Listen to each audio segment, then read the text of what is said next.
بسم الله ما شاء الله.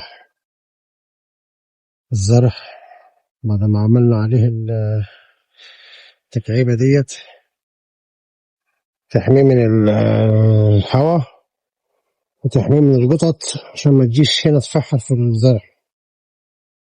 والله ما شاء الله الفل بقى 100%.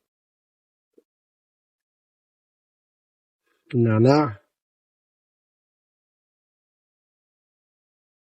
دي الكزبرة زي الخس اهوت 5 أنواع خس بسم الله ما شاء الله كبروا وتجر على نفسك كمان. يعني في هنا نوع وفي 2 3 4 5 ديت كركديه ودي الجزر ودي الفلفل. الطماطم لسه مستخبية عشان البرد كبرت بس عاوز اعمل لها حواطية زيادة لان دي اتغرت عليها خلاص. يعني بسم الله ما شاء الله شوف كبرت وتغرقت جوه ازاي.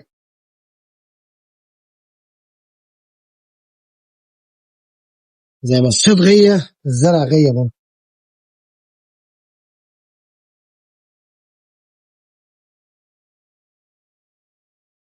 اللي كده غية بالنسبة لي كده زي الصيد.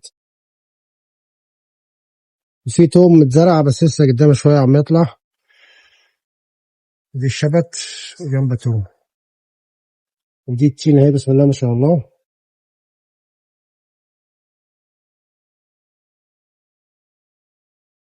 وديت التوتة دي كانت نشفت من هنا كده وتلاقيتها طالعة حتة خضرا من هنا كده فقصيت كل العروق الناشفة ديت وسيبتها لغاية ما بدأت تطلع دقيت.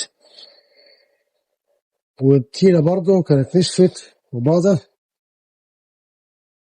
فقعدت أعمل فيها كده قطعت العروق كلها اللي ناشفة كلها وسيبتها لغاية ما خضرت كده وتطلع ايه سمت وبدأت تخضر.